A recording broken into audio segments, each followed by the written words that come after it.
हूं अध्यक्ष महोदय कि संसदीय कार्य मंत्री जो सरकार के सदन के नेता के बाद में अगर उनकी और सरकार की तरफ से कोई बात कहता है तो वो संसदीय कार्य मंत्री होता है। अगर संसदीय कार्य मंत्री जब खड़े होकर के और ये कहें कि हम आप बार बार खड़े होगे तो हम आपकी इज्जत नहीं रख पाएंगे, मैं समझता हूं कि वो ठीक बात नहीं है। ये अब इनको अच्छा लगे तो ये दोबारा कह दें, इनको अच्छा नहीं लगे तो इनको ये कहना चाहिए कि मेरा वक्तव्य ठीक नहीं था। मैं तो इतना ही निवेदन करूंगा कि हम जनता के मुद्दों के ऊपर चर्चा करने के लिए आए हैं, इसलिए जनता हमारी तरफ देख रही है कि हम किसी न किसी बात को लेकर के रोजाना गतिरोध पैदा करें और फिर हाव उल्लड़ में यहाँ से सदन से हम चले जाएं तो न तो हमारी गरिमा रहेगी न हमारी सदन की परंपरा है ये। इसलिए मैं आपसे निवेदन करना चाहता हूँ, आपका चेयर का पूरा सम्मान रहेगा, लेकिन आप भी इनायत थोड़ी किया करो ना साहब। हमारे तो आप ही हो, हमारा कौन सा मुख्यमंत्री सुन रहा है, हमारी कौन से मंत्री सुन रहे हैं, हमारी तो आप ही सुनते हो। और आपके माध्यम से जब बात आए तो आप इतना कर दीजिए कि मंत्री जो सवाल पूछा गया उसका जवाब दे दे, उस जवाब के बाद में अनर्गल बातें नहीं करे तो ये सदन सुचारू रूप से चलेगा। इसलिए मैं चाहता हूं कि वो व्यवस्था भी आप दे दें। एक मिनट सरवण जी, आप बैठिए। मैं लास्ट में 1 मिनट में कंक्लूड करूंगा। चेयर का सम्मान है, ये जो राजस्थान विधानसभा की प्रक्रिया कार्य संचालन संबंधी नियम है सर, इसके मुताबिक हम भी स्वतंत्र हैं, आप भी कार्रवाई करने में स्वतंत्र हो और सत्ता पक्ष भी इसके आधार के ऊपर कोई भी कार्रवाई कराने के लिए स्वतंत्र है। इसमें ज्यादा कहने की आवश्यकता नहीं है। इसलिए संसदीय कार्य मंत्री हमारे नेता के प्रति जो बातें कही है, मैं समझता हूं अगर आपको अच्छा लगे तो आप स्वीकार करें कि भाई हम में ये बात इतनी नहीं कहनी चाहिए थी, क्योंकि अगर आप नेता प्रतिपक्ष का सम्मान करोगे, हम नेता का सम्मान करेंगे और हम सब मिलकर के चेयर का, स्पीकर की चेयर का सम्मान करेंगे, तभी ये संसदीय परंपराओं का सही तरीके से निर्वहन होगा। इन्हीं शब्दों के साथ में मैं चाहता हूं कि ये गतिरोध टूटे, जनता के मुद्दे इस सदन में आए, चर्चा हो और सरकार की तरफ से उसके समाधान के लिए कोई बात आए। इन्हीं शब्दों के साथ में मैं चाहता हूं कि संसदीय कार्य मंत्री थोड़ा सा लिबरल होकर के और तरीके से, क्योंकि आप बहुत बड़े जब नेता होते हैं तो नेता होते हैं, उसके बाद में तो आप ही होते हैं, इसलिए आपको भी इस सदन की गरिमा बनाने के लिए उसी तरीके का व्यवहार करना चाहिए। धन्यवाद। सूची बोलने वालों की। सम्माननीय अध्यक्ष महोदय,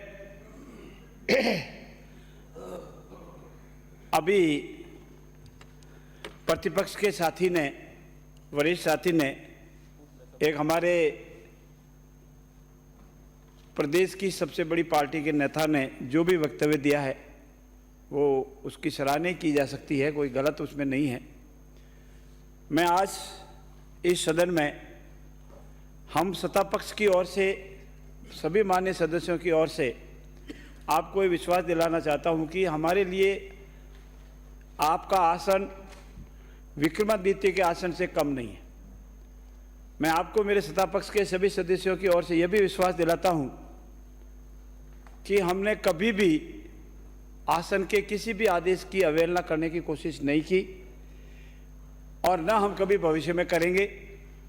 जैसा प्रतिपक्ष के साथी ने कहा, उसी शब्दों में, उसी भावना से ये आसन हमारे लिए बहुत बड़ी चीज़ है और इस आसन पर जो विराजता है वो संविधान के तहत प्रदत्त अधिकारों के तहत बैठता है। वो किसी राजनीतिक दल का सदस्य नहीं होता, लेकिन वो सभी का होता है और आपने इस अपनी जिम्मेवारी को बखूबी निभाया है। आपने कभी हमको ये महसूस नहीं होने दिया कि आप ही कभी हमारे राजनीतिक दल के सदस्य थे, लेकिन हमने भी धीरे धीरे प्रयास किया कि अब हमारे राजनीतिक दल के सदस्य नहीं, एक निष्पक्ष होकर के ये विक्रमादित्य के आसन पर आप विराजमान हैं। आपका बहुत बड़ा दायित्व है और मैं पुनः मेरे सत्ता पक्ष के सभी सदस्यों की ओर से आप द्वारा आज तक, अभी तक की गई निष्पक्ष पारदर्शी व्यवस्थाओं को भी लेकर मैं आपका आभार व्यक्त करते हैं। अभी तक तो आपने बहुत बखूबी से इस विधानसभा का संचालन किया है, पूरी पारदर्शिता से, पूरी निष्पक्षता से पूरा किया है। मैं इस मौके पर यह भी निवेदन करूंगा कि संविधान में प्रदत्त अधिकारों और हमारी स्वस्थ परंपराओं के अनुसार सदन के नेता के बाद अगर हमारे लिए कोई सम्मानीय है तो नेता प्रतिपक्ष है और हम उन दोनों को बराबर के दर्जे की दृष्टि से देखते हैं, हमारे लिए वो उतना ही सम्मानीय है।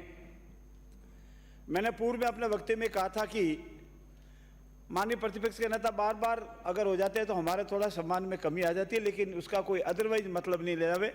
मैं आज पुनः दोहराता हूँ कि हम आपका उतना ही मान सम्मान और आदर करेंगे जितना हमारे नेता का करते हैं या अन्य सदस्यों को भी करते हैं। आप जब भी खड़े होंगे हमारे कोई भी हमारे सत्ता पक्ष का कोई सदस्य आपको टोका टोकी नहीं करेगा, आपके मान सम्मान में कोई ठेस नहीं पहुंचाएगा। और साथ ही साथ मेरी तो प्रार्थना है कि नेता प्रतिपक्ष भी अपनी जिम्मेवारी को बखूबी जानते हैं और वो अपनी जिम्मेवारी के साथ जब भी सदन में बहुत महत्वपूर्ण राजस्थान के हित में कोई विषय होगा तो जरूर अवश्य रखेंगे, अन्यथा मुझे पूर्ण विश्वास है कि वो नहीं रखेंगे। रखना भी चाहिए अगर राजस्थान के हित का कोई विषय है। और सत्ता पक्ष का आईना भी नेता होता है हमारा, तो प्रतिपक्ष का आईना भी नेता प्रतिपक्ष होता है।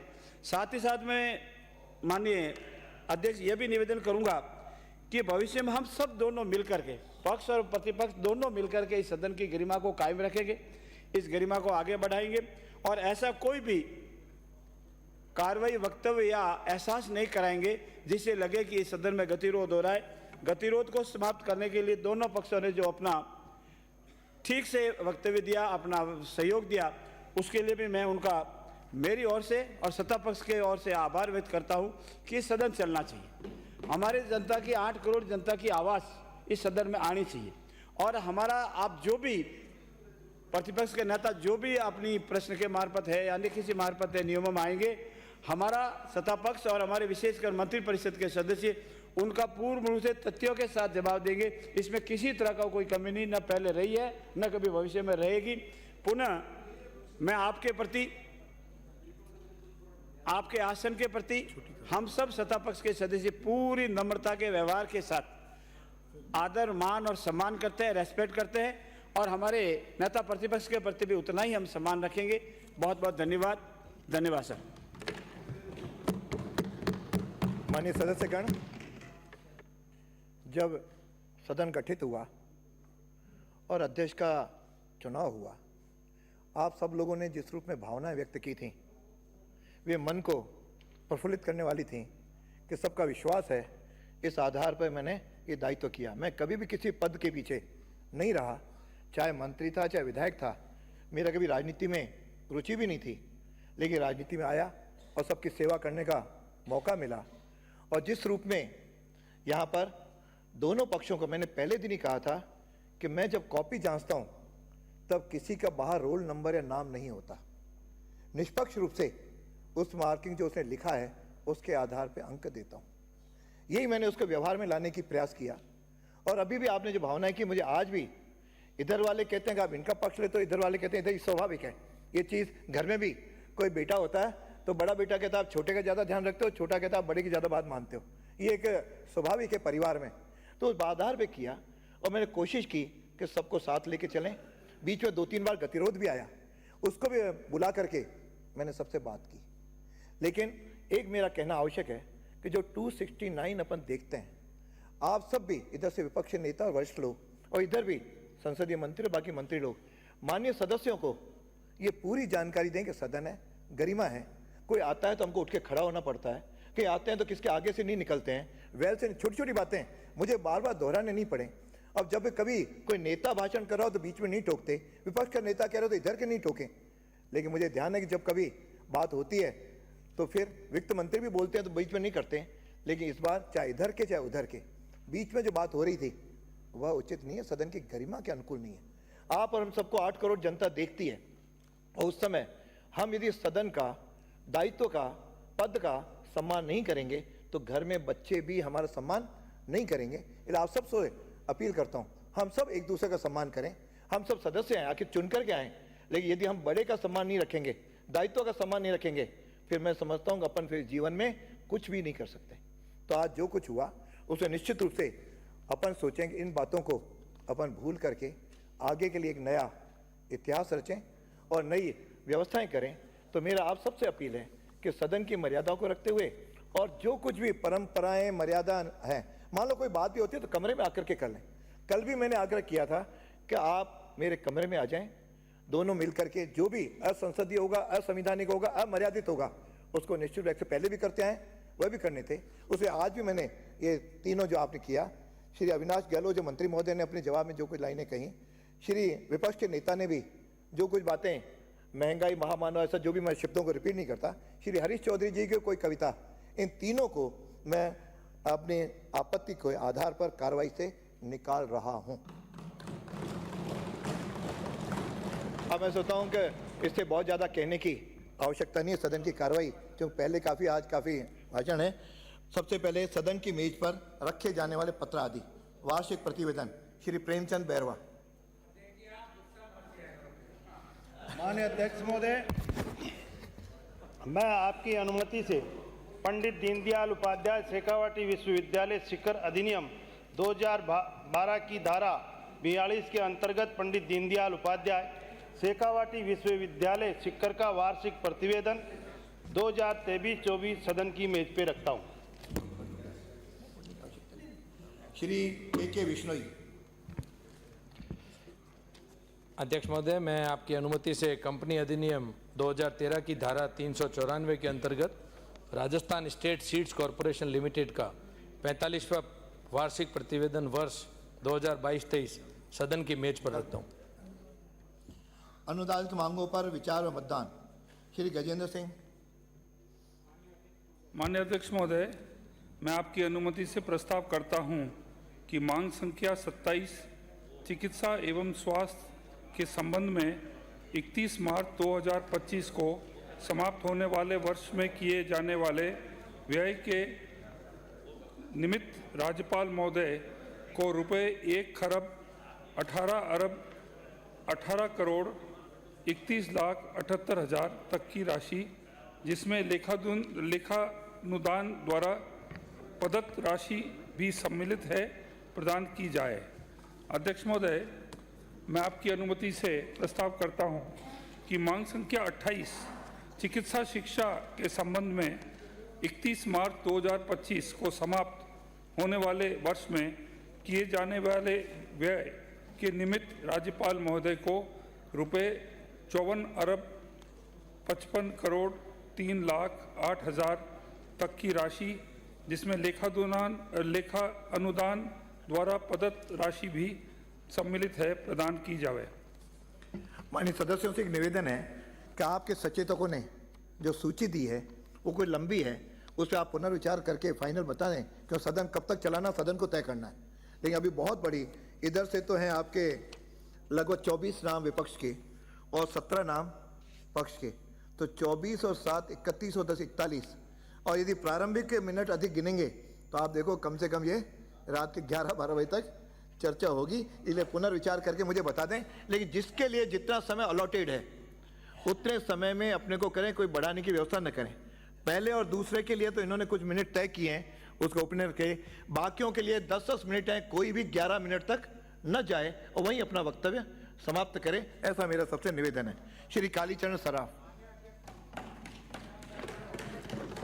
माननीय अध्यक्ष महोदय, से बात कर लें, सचेतक से बात कर लें। माननीय अध्यक्ष महोदय, आज मांग संख्या 27 चिकित्सा एवं स्वास्थ्य और मांग संख्या 28 चिकित्सा शिक्षा पर विचार विमर्श हो रहा है। मैं भी इन दोनों मांगों पर अपने विचार प्रकट करना चाहूँगा। माननीय अध्यक्ष महोदय, सबसे पहले मैं माननीय मुख्यमंत्री जी और उप मुख्यमंत्री, वित्त मंत्री का धन्यवाद देना चाहूँगा कि उन्हें राजस्थान के इतिहास में पहली बार स्वास्थ्य सेवाओं के लिए 27,760 करोड़ रुपए का प्रावधान रखा है। पूरे बजट का 8.26% केवल चिकित्सा और स्वास्थ्य पर खर्च होगा, जो पूर्ववर्ती सरकार के 5 साल के यदि औसत खर्चा माना जाए तो 1.5% ज़्यादा है। माननीय अध्यक्ष महोदय, बड़े दुर्भाग्य की बात है कि चिकित्सा एवं स्वास्थ्य जैसे आम जनता के जीवन से जुड़े हुए संवेदनशील विषय पर भी विपक्ष द्वारा जनता को यह कहकर गुमराह किया जा रहा है कि हमारे द्वारा चलाई जा रही स्वास्थ्य योजनाओं को बंद किया जा रहा है। तो मैं बताना चाहूँगा आपके माध्यम से कि पूर्ववर्ती सरकार की चिरंजीवी स्वास्थ्य बीमा योजना जो 1 मई 2021 में लागू की गई थी, अब मुख्यमंत्री आयुष्मान आरोग्य योजना के नाम से संचालित की जा रही है। पूर्ववर्ती सरकार ने जो 25 लाख रुपए तक का कैशलेस इलाज इसके लिए उपलब्ध करवाया था, वर्तमान में भी ये सुविधा जारी है। हेल्थ फॉर ऑल के सिद्धांत पर काम करते हुए स्वास्थ्य से जुड़ी योजनाओं को और अधिक बेहतर किया जा रहा है। मुख्यमंत्री आयुष्मान आरोग्य योजना में जो पहले कैंसर जैसी गंभीर बीमारियों के इलाज के लिए आईपीडी के साथ साथ डे केयर पैकेज नहीं था, वो हमने जोड़ा है। बच्चों के लिए पेडियाट्रिक पैकेज और अन्य पैकेजेस का भी रैशनलाइजेशन इस बजट के माध्यम से किया जा रहा है। माननीय अध्यक्ष महोदय, और अब तो हमारे देश की महामहिम राष्ट्रपति ने अपने संसद में अपने भाषण में भी कहा है कि आयुष्मान भारत योजना के तहत मुफ्त इलाज का लाभ देश के सभी 70 वर्ष या उससे अधिक उम्र के बुजुर्गों को मिलेगा। माननीय अध्यक्ष महोदय, मुख्यमंत्री महोदय वाउचर योजना के माध्यम से गर्भवती महिलाएं एवं प्राइवेट हॉस्पिटल्स में भी सोनोग्राफी मुफ्त करा सकेगी, इस प्रकार की घोषणा की है। इस योजना के अंतर्गत जिन सरकारी अस्पतालों में किसी कारणवश गर्भवती महिलाओं की सोनोग्राफी नहीं हो पाती, उन अस्पतालों में चिकित्सक के माध्यम से महिलाओं को वाउचर दिया जाएगा। इस वाउचर के माध्यम से सरकार से अनुबंधित निजी अस्पतालों में सोनोग्राफी करा सकेगी, सरकार निजी अस्पतालों को उसका भुगतान करेगी। इसी प्रकार अब पूर्ववर्ती सरकार की चिरंजीवी दुर्घटना बीमा योजना का नाम बदलकर मुख्यमंत्री आयुष्मान दुर्घटना बीमा योजना होगा और इस योजना में भी बीमा कवर 10 लाख तक का होगा और योजना का आकार बढ़ाकर प्रदेश के 5 बिजली कंपनियों का इस योजना में 5 बिजली कंपनियों को भी इस योजना में शामिल कर दिया गया है। इसके अलावा जो कृषि कार्य के दौरान एक्सीडेंट को भी इस योजना में शामिल करने का काम हमारे मुख्यमंत्री जी ने किया है। इसके लिए मैं मुख्यमंत्री जी को बहुत बहुत धन्यवाद देना चाहता हूं। इतना ही नहीं, हमारी सरकार ने प्रदेश के जिन अस्पतालों में जीरिएट्रिक वार्ड रामाश्रय के नाम से जो खोलने का निर्णय किया है, इससे प्रदेश के बुजुर्गों को अलग से वार्ड की सुविधा मिलेगी और उनका बेहतर उपचार हो पाएगा। माननीय अध्यक्ष महोदय, इसके लिए भी मैं मुख्यमंत्री जी को बहुत बहुत धन्यवाद देना चाहूँगा। इसके साथ साथ मैं सरकार को इस बात के लिए भी धन्यवाद देना चाहूँगा कि गत 3 वर्षों में जयपुर में पूर्ववर्ती सरकार के समय जो फर्जी अंग प्रत्यारोपण का खेल चल रहा था, गत 3 वर्षों में 2000 से ज़्यादा फर्जी एनओसी जारी की गई, 1000 से ज़्यादा फर्जी किडनी ट्रांसप्लांट की गई, 3 साल से ऑर्गन ट्रांसप्लांट कमेटी की बैठक ही नहीं हुई। बड़े पैमाने पर हुए भ्रष्टाचार पर पूर्ववर्ती सरकार आंख मूंद कर बैठी रही और कोई भी कार्रवाई नहीं की। परंतु जैसे ही प्रदेश में भारतीय जनता पार्टी की नई सरकार बनी, इस कांड का भंडाफोड़ हुआ। सरकार ने भ्रष्टाचार के खिलाफ जीरो टॉलरेंस की नीति अपनाते हुए चलते हुए तुरंत जिम्मेदार लोगों की गिरफ्तारियां की, जिम्मेदार पदों पर बैठे लोगों को बर्खास्त किया और इस्तीफे लिए गए। और मुख्यमंत्री जी को धन्यवाद देना चाहूँगा कि इस पूरे प्रकरण की जांच करने के लिए एसआईटी का गठन कर पूरे प्रकरण की निष्पक्ष जांच करने के आदेश उन्होंने दिए। इसी प्रकार जेके लॉन हॉस्पिटल में जो प्लाज्मा चोरी के मामले का जो मामला सामने आया, उसका भी तुरंत एक्शन लिया गया और जिम्मेदार लोगों पर इसकी कार्रवाई की गई। माननीय अध्यक्ष महोदय, हमारे प्रदेश में आज़ादी के बाद 2013 तक केवल 7 मेडिकल कॉलेज थे। एक जयपुर में था, एक उदयपुर में था, एक बीकानेर में था, एक जोधपुर में था,